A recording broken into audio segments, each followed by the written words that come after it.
everybody. This is Doan, co-owner and CEO of Realty Group. My business partner, president, and co-owner Mike Bernier hosts a monthly show called Ask Us Anything, where our real estate community and agent can ask ourselves and our hosts anything they want. Today, in our June edition, I'm very excited to have my good friend and I highly love and respect, and we caught up a little bit before the show, Lindsay Bacigalupo. A highly successful agent and co-owner of a shop. I'll let her introduce herself. A dedicated mother, already just recently got a place for all her kids to enjoy that we share a little bit. But I don't want to do her a disservice, so I'm actually going to have her introduce herself. And Lindsay, please take it. Thank you, Long.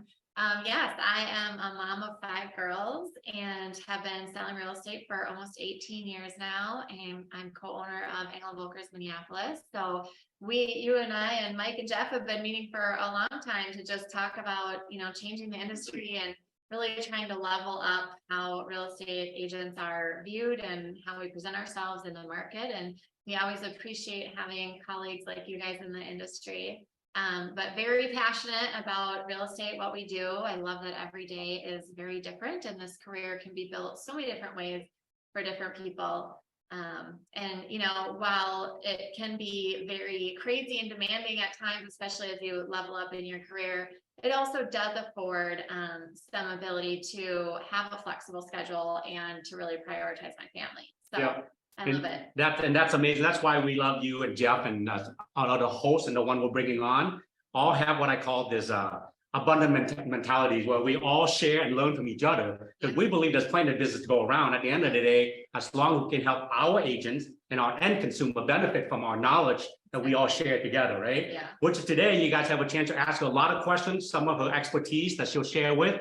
I already have some questions kind of coming in. One thing that, with over 60,000 agents already getting out of the industry year to date, that's an average of every 3 minutes and 37 seconds. One of our real estate professional, is getting out and giving back their license. But we chatted a little bit right before the show that, a few years ago, a lot of people got in the industry, right? Because the market was so good. Yeah. But now that they're not here anymore, the one who's staying in know that what used to work for us back then doesn't work anymore. We almost now have to go back to what I call the basics. Some of the things that you need to adjust because what used to work for you won't work now.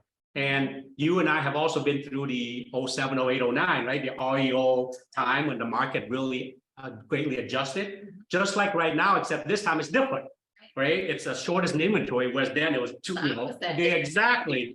So I think to relieve the inventory problem, a lot of people are now diving back into new construction. To me, that's like the REO back then. It's new construction, right? Yeah. And you're really big into that. So just curious that agents who are always like, how do I get into new construction? What advice would you give them? Yeah. I think there truly needs to be a passion for new construction first and foremost. I've bought 4 homes in my adult life, and actually all 4 of them have been new construction at varying degrees of building from literally the ground up to purchasing a completed new construction home and everything in between. So having a knowledge base of that and having a true passion for it and understanding what that really looks like in your lifestyle to be successful in new construction. It's really easy to look at different aspects of our industry or different niches and think like, oh, that's what I'm going to do.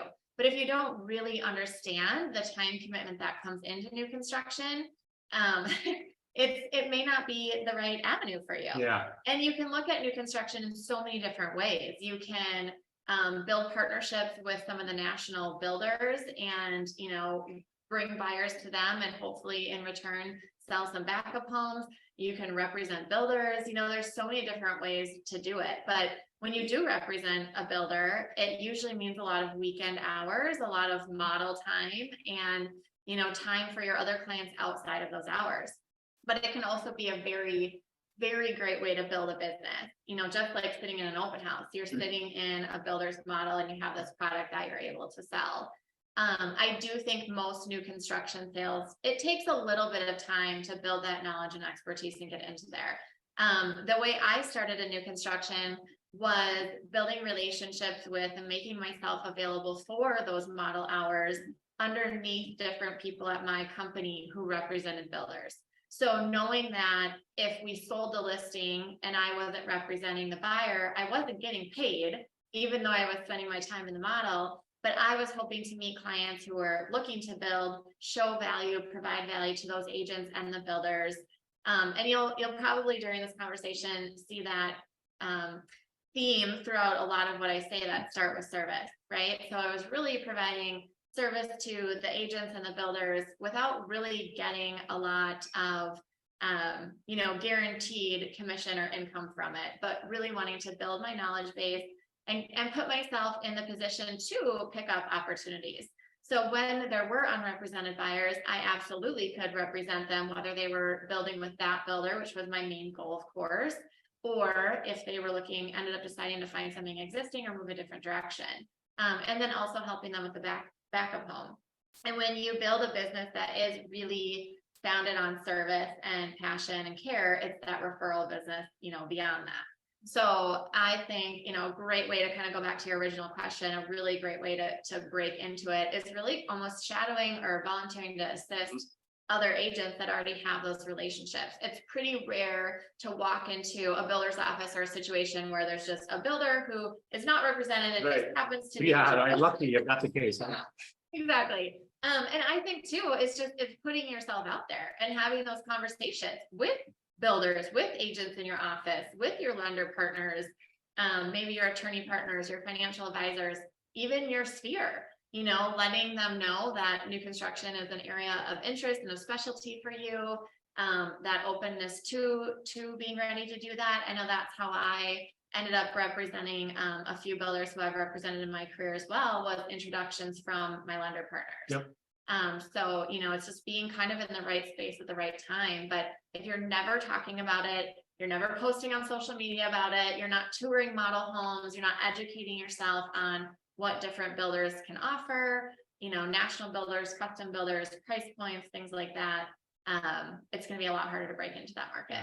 And I think that's very important that you share that, because everyone want to get into, but we have this fiduciary duties, right? You're supposed to know what you're doing to start representing your clients. And new construction is a whole different model. Just imagine like sitting in open houses all the time, because that will be a different way that people are going to be walking into you. You're not going out there to look for business. Right. It's a different model, so different commitment, but also understanding all the different options they may have, because it depends on, if it's a spec home or, custom, that they can choose this and this, and that's very emotional, right? Right. That you have to deal with their emotion, and you got the wife and the husband. The same like you, the last three, we did new construction. Yeah. Of course, the wife always win, happy wife, happy life. I'm like, fine, I don't know, we need that, okay. So all of these things, including, as you said, don't approach a builder and just ask for the listing. You have to also offer someone and the understanding. And many builders now, they may not be aware of this. A lot of different financing now, they are builder specific, right? To help them. Can you touch on that? I'm sure you probably know some of those programs. Yeah, I mean, there's a huge difference for some builders. There is construction loans where you are purchasing the lot and a big part of your down payment is coming in up front. Mm-hmm. And there could be 1 or 2 time closings with new construction loans. Some builders will take a higher earnest money amount and they'll finance the build. And then it's just a normal closing at the end of the process. Either way, it's a really long relationship. Mm-hmm. And that's the other thing I think that's important to remember with the builder and with the client. Is there's no instant gratification in this industry. And so this also, while it looks really attractive to start doing it now, it's kind of a long-term plan and a way to maybe pull something into your business that is going to help you be more, market conditions swing, immune to some of that happens in the future. But yeah, I mean, knowing and having really great lender partners that you can go to with those questions, but getting enough knowledge so that you're dangerous enough that you can talk about it, but not pretending that you're the expert in it either. Yeah. And being able to just explain why some builders might have a higher earnest money or down payment up front. If they're assuming the risk and you're doing a one-time close at the end, they need to make sure that you have enough skin in the game that you're not going to walk away after you've hand selected all these custom finishes. And at the same time, there's a level of trust with a construction closing. You own the lot, you are making payments as the builder's building. You want to make sure that that builder's not going anywhere either. I've seen and heard those horror stories too. So and so there's kind of risk or reward to either. I think what is important to know is at the end of the day, the builders are obviously a for-profit company. Mhm. They're either going to build in some cushion for them making those interest payments along the way, and your purchase price at the end may reflect that, or you're going to be making those interest payments along the way, and maybe their original pricing structure is going to look more attractive because you're paying those payments. And also just understanding what's going to work for a client. Not everybody can close on a construction loan if they already have a home and make these double payments after the home is built. Also understanding that you're only making payments on the amount that's being drawn on the construction loans. So yes, very nuanced. And I think that's why it was really beneficial for me when I was new in real estate to kind of sit in these models and shadow some of these other agents and start learning what questions are going to come my way.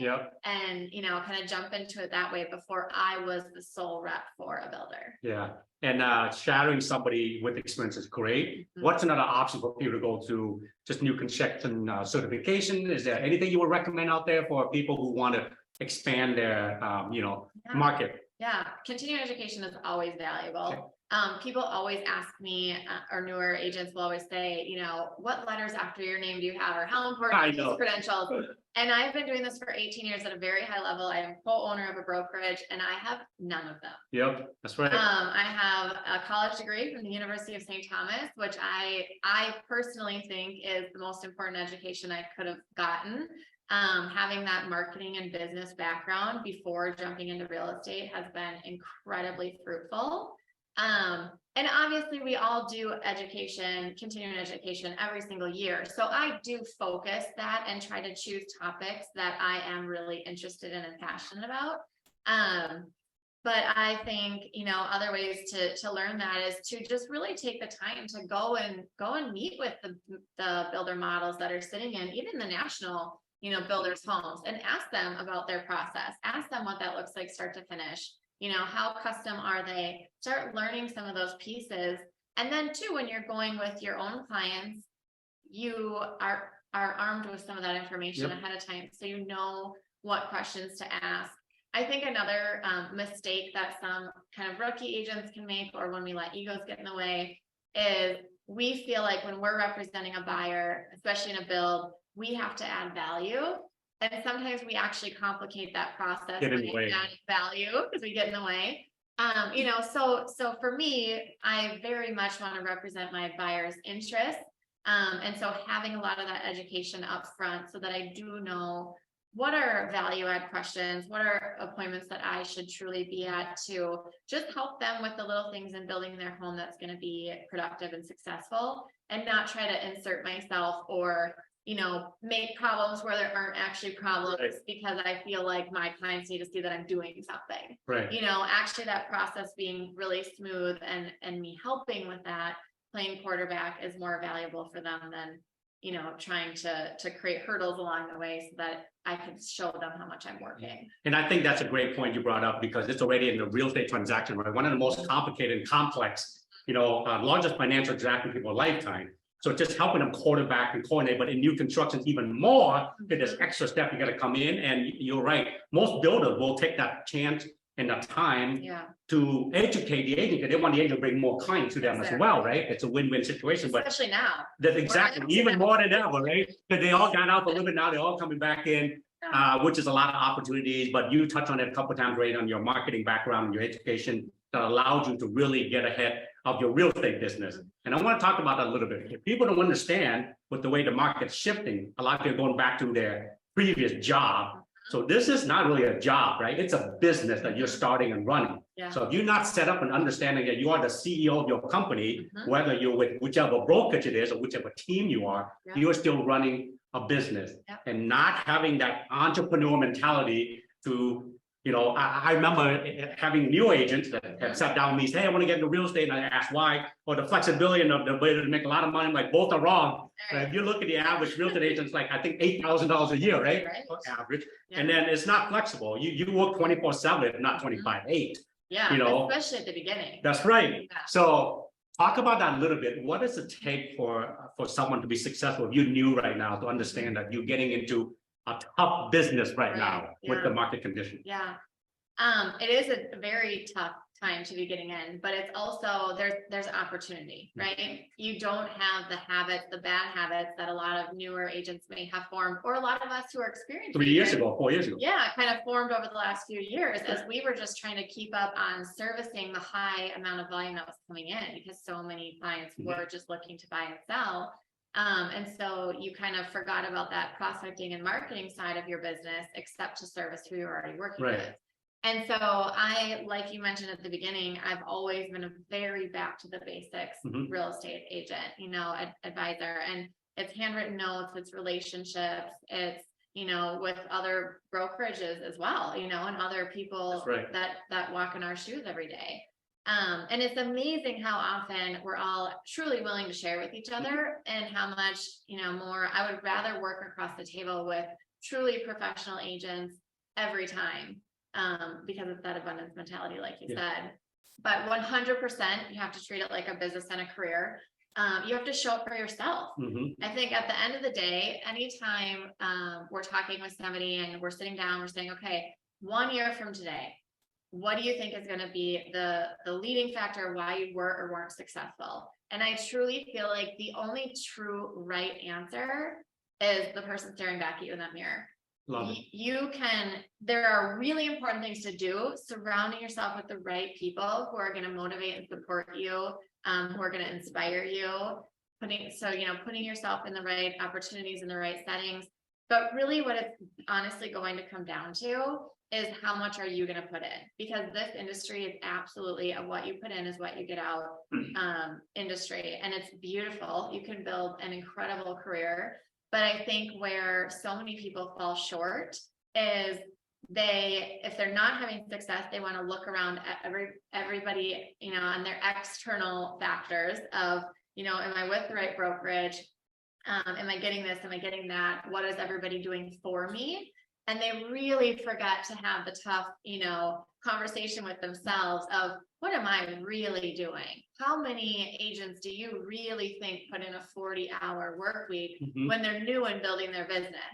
As you get busy, it's easy to put in the time because you've learned what to do and you're busy with clients the majority of that time. But really, truly treating it, find an office that you love and that you're inspired by, and you need to go there 5 days a week. You will eventually work evenings and weekends in this career, but when you're brand new and you don't have clients, you're not. Right. So you should be putting yourself in positions, or we always used to joke, go sit on somebody else's couch on the weekends, aka open houses. Because you have a better chance of somebody walking in and having a productive conversation than sitting on your own couch, where nobody's going to walk in the door to have a productive conversation about real estate. And so it really honestly does come down to how much effort and energy are you putting in, because you or I could sit down with an agent and we could tell them everything we've ever done. We could tell them, things that we've done right, things we've done wrong. We could model as many different options for them as possible. But if they don't dive in and do it, nothing's going to happen. And so it really does come down to, your work ethic, your passion, your motivation. It's easy to show up when you're excited for that first month or two, and then it's really easy to start falling off when things aren't happening.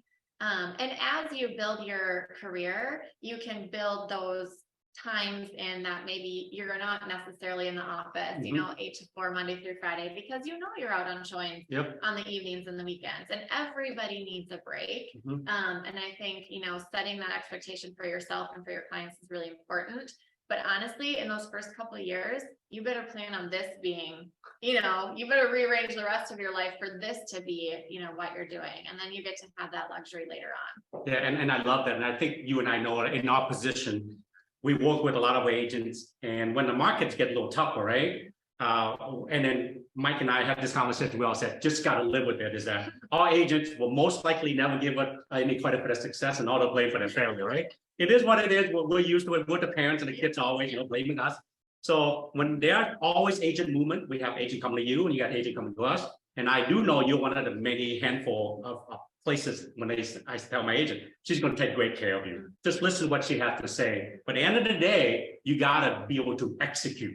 Okay, because a lot of people will want to do something, but they will not willing to put in the work. So And I think that's great, which lead to you're also really good in the luxury market, right? And everyone all want to do that $1 million deal, right? And it's not that easy because number one, there's a smaller pool of clients, buyers and sellers for that price point. Yeah. And it's not that easy to break in as well. And it takes a lot more, work and marketing. So can you share what being a luxury agent is like and what it takes? And it may not be for everyone. Yeah, I don't think it's necessarily for everybody.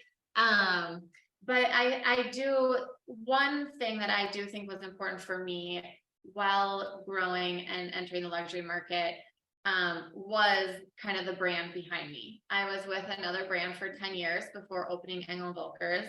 And the co-founder of Engel Völkers has always talked about placing Engel Völkers in a position where the focus and the marketing is luxury because it's really easy to trickle down. It's hard to trickle up. Mm-hmm. So if you have a brand that is, there's other brokerages in our marketplace too, that as soon as somebody says the name, you instantly think luxury. Mm-hmm. And so what was challenging for me as I was growing in my career in those first 10 years is there were times where I would have a listing appointment and I had a client directly say to me, we want to use you. And they did. They ended up choosing me out of 5 agents, but he said, we don't want X brand sign in our yard because that's not a luxury brand. And those were their exact words. And we would run into that every once in a while. And I think it's so funny because so many people want to do luxury and we'll talk to agents who are interested in becoming Engel Völkers advisors.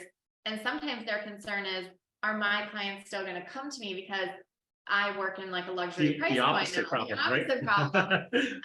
And you can trickle down because everybody, for us at Engel Völkers, and I'm sure for most agents that do luxury, it's a service more than it is a price point. And so having the tools and resources and the marketing to market and present a luxury property properly, just like with new construction, you probably aren't the right agent for the job to sell a $2 million house if it's your first listing. Because you don't know the nuances, you don't have your listing presentation, the way you're going to market the home really buttoned up to where it should be to truly provide value to that client. You don't have the industry relationship, right? So I think that that's important, but really treating all of your clients like luxury as a service will just build that over time. And also when you're first starting, if you're treating this as kind of your lifelong career in your business, when I first started, I was in college and I was absolutely willing to service every price point. And it was the end of the boom in 2006 when I started that. And there were so many agents at that time who wouldn't touch these lower end price points because they were just so busy, they didn't need to. And for me, those have become so many success stories because I've sold those homes for twice what they bought them for. We've bought up, we've maybe sold and bought up again. And so naturally, I've been able to build, some of that more luxury clientele because after 18 years, they've bought and sold 2 or 3 homes with me. Similar to what I said about new construction, it's also having the conversation piece about it, putting on your social media, luxury presence or luxury homes that you're selling. When I would list a higher end property and I was wanting to build my luxury market a bit more, I would make sure I was personally doing those open houses. I was sending more information out post closing to the neighborhood because I was wanting to farm these luxury neighborhoods that I was working in. Or if you're working on, building your business and you're holding open houses for other people, I wouldn't suggest, first day in the industry, like running into a $2 million house and holding open, but I've seen it work for people. But start just moving that price point up, even a few $100,000 or $500,000 at a time. And sitting in open houses, maybe that are just above the price point that you typically work in. And just kind of taking it one bite at a time and having those conversations with your lenders, your financial advisors, your network of positioning yourself there. And I think what we realized with Engel Völkers is we started getting opportunities and referrals, even from the network outside of Minnesota, that were a luxury price point. And so it wasn't missing out on our clients that know and like and trust us and are going to call us either way, even if the phone call is like, will you still, sell my house? Will you still work with me? And it's like, absolutely. And we're going to sell your home the same way as we sell our $2 million home. Because for your $250,000 seller, that's still one of the biggest assets they'll ever own. And sometimes even more important, possibly their equity or their as an asset than your multi-million-dollar client. But it was just putting ourselves in a position to get some of the luxury listings, but we didn't know we were missing out on when we didn't have the brand behind us. So yeah, I think that's awesome advice. I mean, she's dropping a lot of bombs here. So keep the question coming in. The one I have also is, and I want to follow up with what you already started, is we call them the orphan buyers or sellers. So many of us are transactional. You forget that this is it's a marathon, right? Not a sprint. It's a relationship business. It's a career, as you say, not a job where you just quit and move and get another job. Right. So what should people be doing with their past client and SOI now that the market's adjusting back to what it should be versus just being so easy that everyone's calling you? Because I'm hearing a lot of comment, my phone's not ringing. Well, it's normally not that way. You got lucky because a couple of years ago it was crazy. What would you share that you share with your clients at your place, what they should be doing to keep cultivating these? Because people only buy on an average 5 to 7, 7 to 9 years, right? Yeah. But it's not just them, it's also their people. That's right. Yeah. Yep. That's a great question. And that has always been very important to me, because when I started real estate, I had just turned 21. I was a senior in college, and it was the end of the boom, like I said, and I was just mind blown as the market shifted and my business just kept growing and growing and growing because I didn't have bad habits. Yep.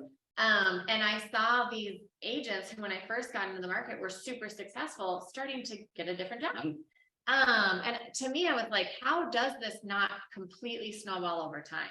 You pick up these clients this year and you kind of keep them in your pipeline and they refer some people and it just naturally grows.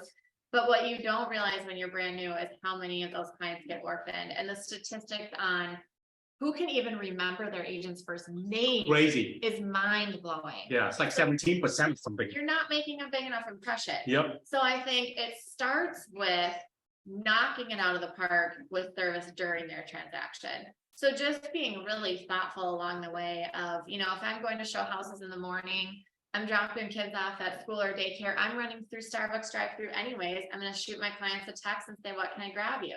Or even sometimes in the afternoon. And it's amazing how these little tiny touches along the way kind of, end up being the moments that matter most to them. Many of you have probably seen from social media, and now Engel Völkers really does it as a brokerage, but we do the big red bows on the door at closing. And for me, that kind of stemmed from, I always had that vision of walking out of my house when I turned 16 and hoping that there was going to be a car with a bow on it. Spoiler alert, it didn't happen. And so for me, what I really like to do with that red bow is after the final walkthrough, either my business manager is going and putting it on the door, or if it's, further away, I'll kind of bring the stuff to do it. It's usually her. But our brokerage will kind of cover for each other too, and do it for each other so that it can kind of be a surprise. But this is not an ego moment for me. I don't want to be with them. I don't want this to be about me. After the closing, I want them to go back to the house, and that's the first time that they see the bow and the custom made welcome sign. And what made this really hit home for me is the first year I started doing this. And the thing is, if you start it, you can't ever miss one, right? So you got to figure out how your things happen between closings and walkthroughs. But I got a Christmas card, and for multiple years in a row would get Christmas cards where my clients would be taking a selfie in front of their red bow, and that was their Christmas card moment. That's awesome. And so knowing that I was creating the Christmas card moment for them, that's what makes this worth it for me. I don't need to be there to get all the credit for it. But even if something little happens at the closing, like a silly thing over personal property or whatever, I knew, or if everything was beautiful and perfect, either way, they're going back to the house. And in my mind, I know what they're driving up to. Yep. And almost every time they're at least sending me a selfie or a thank you text or whatever. And it's just kind of that lasting impression. Yeah. So those are just a couple of examples, but being really mindful throughout the transaction so that, first of all, they remember you've made an impact, you're really part of their journey and their story. And they can't imagine not doing it with you again the next time. And then kind of keeping in touch with them throughout the time. I do a quarterly newsletter, and I try to keep it, it's very beautiful and really well done, but simple. Yep. It's got a little, handwritten note. Jeff and I do ours together now. So we are not handwritten, but, written by us, a little note on the inside. On one flap, it's got testimonials from a recent client. On the back, there's a thank you for the referrals that came in that quarter. So we try to keep it, there's some market stats, and that's it. Mhm. So once a quarter, I send my Christmas card to every client. So, just making that a little bit more personal. Yep. And then we do multiple events throughout the year. And that, to me, I think is a really important thing. I try really hard to put myself in my client's shoes and think through, if I received an invitation to something like this, or if I received this gift, if we're doing little, drop-bys or whatever, from, say, my insurance agent or my financial advisor, would I find value in it? Even if I didn't attend, because it's not always going to work out, or, I think attendance at stuff like that, don't be alarmed if you send it to 200 people and you have 20 people there. I don't think that the attendance of these things get knocked out of the park. But you're still putting in touch points with them, and you're still providing value. So I always try to think, like, if I got this from somebody else, would I find value in it? And try to make sure that whatever we're doing at any time is a yes, Yep. from myself. So, and changing up the events throughout the year, that maybe there's one that's like kid friendly, one that's more geared towards adults. We do our annual soiree, which is our huge party that we throw, and that's definitely, it's like very dressy, elegant, just an amazing date night for our clients. We've rotated our things for kids, anything from, renting on a movie theater and doing a early movie theaters are usually super open to doing that. We've rented space at Como Park and just catered and had yard games. We've rented ice skating rinks and brought in like Disney princess characters dressed up, and had ice skating days for families. So it's really changed, but the consistency of doing the events is really important. Yeah, and I love that. It's all about touches and being in front of, right? Because again, if they're not buying or selling, their cousin might be, or the sister might be, so they're going to think of you. But I think event is so important. Because of COVID, we kind of shifted away, and I'm glad someone bring it back. Yeah. So if your broker, your team are not co-sponsoring or putting it together for you, so you can leverage. You can, if not doing it yourself, team up with a couple other agents and do it, right? Yeah. So you can cost share, you can have the time put into it. But it's very important, and I totally agree with that, which, just staying in front, but you already talked about it a little bit, and I'd like you to expand a few minutes on it too. As business owner, we have so much going on all the time, and in our industry, we have to understand how to have balance and blend our personal life with our business life. Yes. So how would a successful agent like yourself give us an idea of what your day look like? What does your calendar look like? Because it seems like you always have time when I reach out to you, but I know you're always busy. So somehow you make me feel like I'm the only one you're talking to, So you can talk about it a little bit. Yeah. I've really changed my, as people ask you, like, how are you doing? And so many people's like response back is busy, and I've really tried to change that talk track and conversation to full. My life is very full. I love each hat that I wear and every piece of what I do so much. And so I think it's easier to have time for people when you have a true passion for what you're doing. And I do think that that's important in this industry. When people come and they say, oh, I want to do this because it looks easy and I can make money and I love houses. It's like, okay, well, maybe a job is a better, place for you, or maybe even somewhere on the back end side of real estate. But my day, there's this industry is oftentimes very last minute. Houses come on the market, you got to run out and show them. We have timelines with inspections, closings. There's lots of deadlines on us. So I like to start my day with a bit of routine. So I wake up at 5:25 and I go to a 6 a.m. class at a local gym. And I always joke, my husband and my business partner always give me a hard time because they say I'm the extroverted extrovert, because my me time or alone time is a group fitness class at the gym in the morning. But it really does, it energizes me for the day. It's an early start, but it's a 45-minute class. We get in there, we work hard, just that's my day off, right? If I miss that for any reason, I can feel it. And it does, it takes a ton of like work and dedication. And I used to think people who worked out in the morning were crazy. And it just kind of got to a point where if I was going to fit it in or not have to have it on my mind all day, I just had to train myself to be a morning workout person. Yep. So I give myself that routine in the morning. I walk back in the door at 7 a.m. and my husband's like high-fiving me on the way out to his job. And, you know, we're usually kind of tag teaming who's getting what kids to wear in the morning. And I'm very much an office person. So once I'm home from the gym, I'm getting showered and ready, and I'm usually out the door the latest by about 8 a.m. And if I don't have an appointment scheduled right away at 8:30 or however much drive time I need to get there, I'm in the office. And typically I am kind of excusing myself from the office at the end of the day by around 3 or maybe 4 o'clock if I don't have appointments, but usually the second half of my day is pretty filled with appointments. At this stage in my career, because it's busy on evenings and weekends, I'm not necessarily staying 8 to 5 or, you know, even 8 to 4 sometimes. So just giving myself the flexibility to get home and get the dishwasher unloaded and laundry started before all the kids come back in the door. But I've also, and it's changed over time. You have to give yourself grace, right? Over 18 years, the time that I need off or what my family looks like or the age of my kids has really dictated kind of what I need my schedule to look like. But setting those expectations with clients up front, I think is really important. And again, if you're trying to get into real estate and you really truly want to build a successful business, you are going to need to spend the first year or two just working around whatever your clients need and rearranging as much of your life as possible. You know, you're not canceling your kid's graduation party or anything, but you might be canceling a hair appointment or an, coordinate the time, right? Exactly. Yeah. You're, you know, prioritizing this in your clients.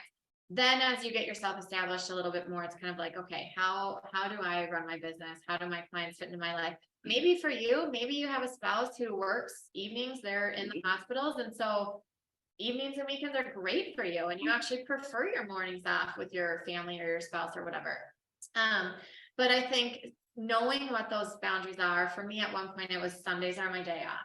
And I would just tell my clients right up front when we would sit down for that buyer-seller consultation, which I think is a really important way to start a relationship. Sit down and have that meeting, own the education, is when they would ask, like, when are you available? Or if that conversation didn't come up, setting that expectation that Monday through Friday during normal business hours, I am working. You know, this is my career. I love what I do. I'm available to you, unless I'm on vacation or something like that.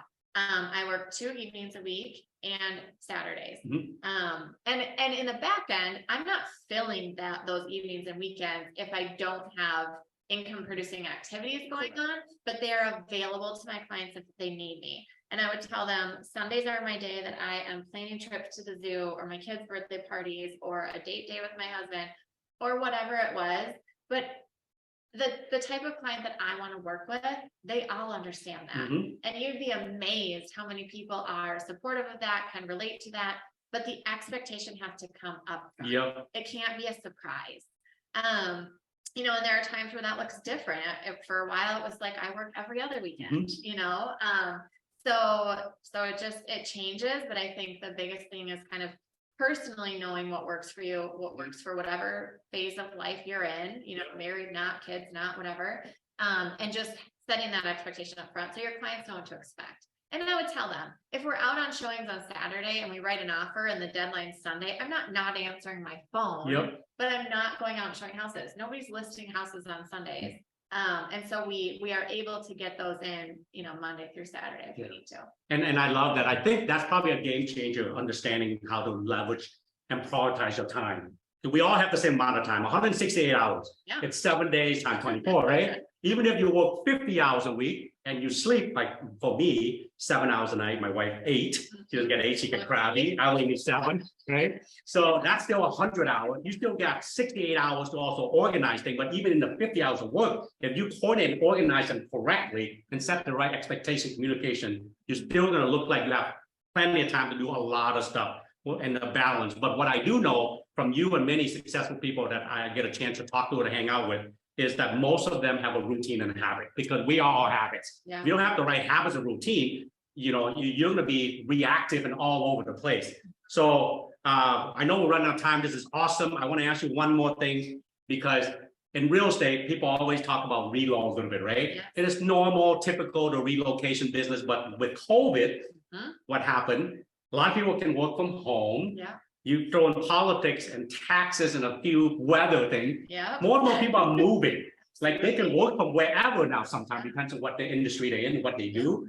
So a lot of relocation business now are available. Yeah. So what's something good that agents should be doing besides just their normal networking and marketing? How should they? Because at the end of the day, all real estate transactions are relocation anyway, right? Right. You might just relocate to the next city, Right. or down the street, right? Or you can go all the way across country. Right. But the reload seem to be like a little mystery to some Yeah. people how to Yeah. do that. Yeah.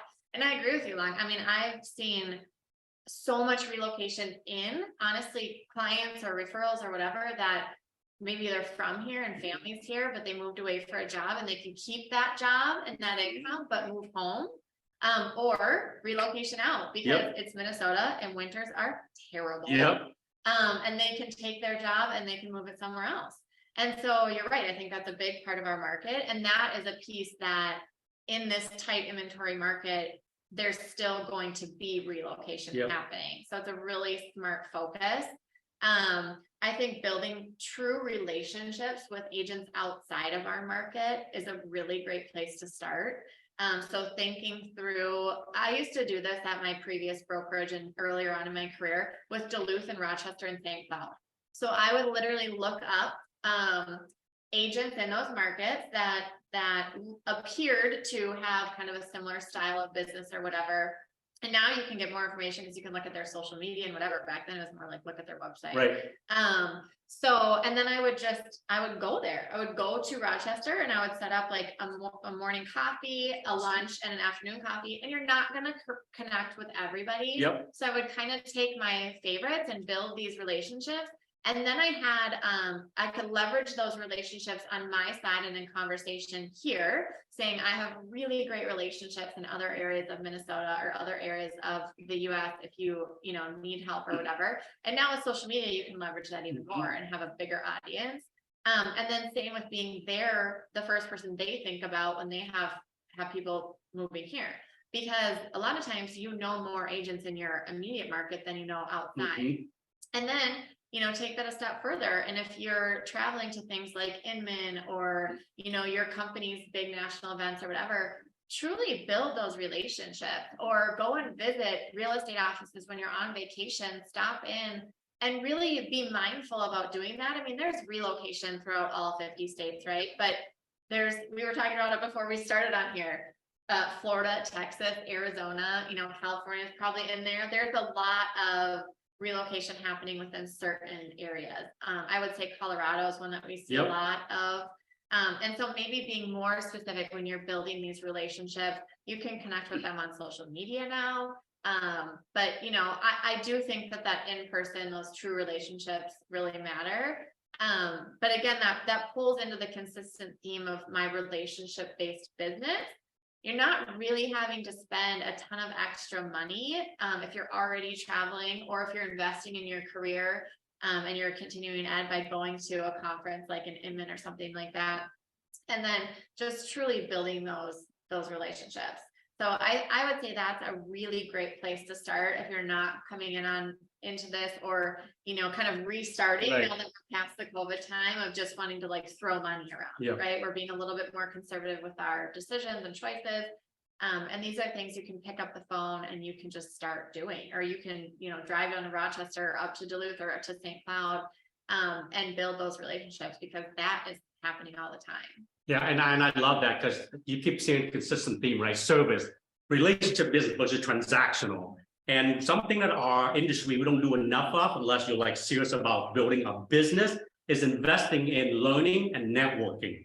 I cannot understand how many times agent will turn down an agent wanting to meet them. Why not? Because they could be on the other side of a transaction to be your partner, right? But I would pick 1 to 2, if not 1 to 4 events in real estate that you should travel to outside of your comfort area or your local, right? Can be Inman, can be NAR, there's a lot of good events. Pick one that you think is going to be a great location, go hang out. The good thing is for business too, right? You might bring your kids, you might bring your spouse, make a vacation out of it. But that's something that, people don't do enough of is network, learn and share. But I'd like to wrap up. We're running out of time. The last question I have for you. the market's shifting. It's crazy. It's changing. We talked about it already. Yeah. What would be your advice to our listener out there? What they should be doing, not just to survive, but thrive through this? Yeah. I absolutely think you have to treat this as a career and a business, like we talked about.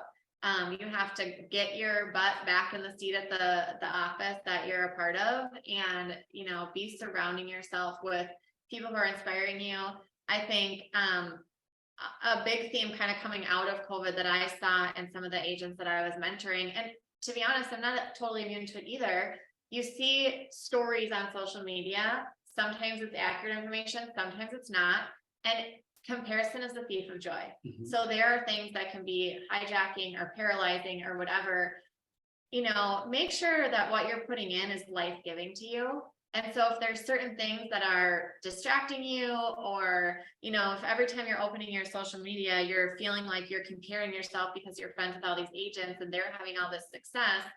Some of them aren't, but we're all acting as if, right? And some of them are. And so either that's a true relationship where you can reach out to them and ask them what they're doing and learn something and be happy for them. Or if it's not a true relationship and all it's doing is hijacking, maybe mute it for a little bit, maybe unfollow it for a little bit so that you're not getting caught up in that, because you really need to be focusing on building a business that you're proud of, that you love. And we all do it different ways. We can name top producers in our marketplace and look at their business, and they're all very different businesses. Absolutely. I would say some of the most different businesses are top producers' businesses.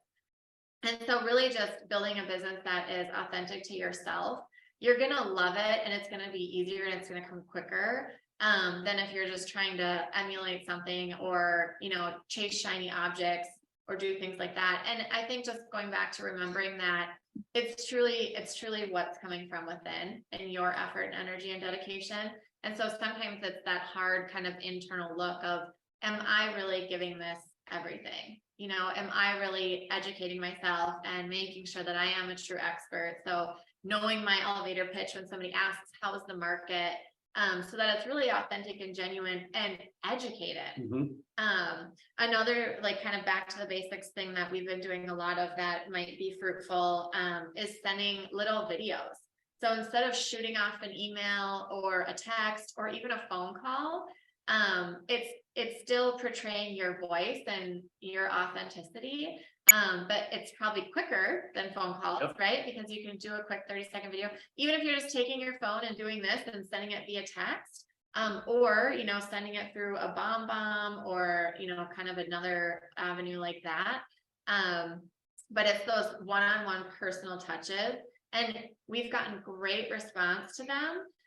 But also there are people that just aren't going to respond. It's not because they didn't love the video or appreciate the video. The timing's not right. So consistency and persistence is also huge. Not once a week, you're not bugging them, but just make sure that they know you're thinking of them. And the more authentic that can be, maybe you're on showings and you pass a few clients' homes. Make sure you just send them a little video and tell them that you were thinking of them and that you were doing showings in their neighborhood today. It's a reminder that you're working, and it's just that quick, easy, authentic, like you popped into my mind because of this. So it just doesn't feel so salesy. Yep, and I love that. So we're going to wrap up. I want to let you guys know I took a lot of notes. I hope you guys did as well. Thank you, Lindsay, for doing this. I know she, like Mike or I, we offer anyone to reach out to us. It doesn't have to be with a brokerage or a team, right? Absolutely. You need any help, just reach out to us. We'll sit down and we'll share whatever, because you are correct. It's not a one-size-fits-all in real estate. We all have different style or strength or weakness, that if you are authentic about what you do, you become actually more successful versus trying to emulate somebody that not like you, they'll feel forced and they feel like it's a job and you won't even enjoy it. Right. Some people love door knocking and cold calling. Right. That's not me, right? Instead of doing that, I might reach out to someone in Duluth or Rochester or go to an event so I can meet somebody. That's my prospecting. Yep. Okay, but we all have to do something to continue to grow our business. So thank you very much for being here today. We look forward to seeing you guys again in July on our next episode. Ask us anything. Lindsay, thank you. Thank you, Alon. Yep. It's really fun. Thanks for inviting me.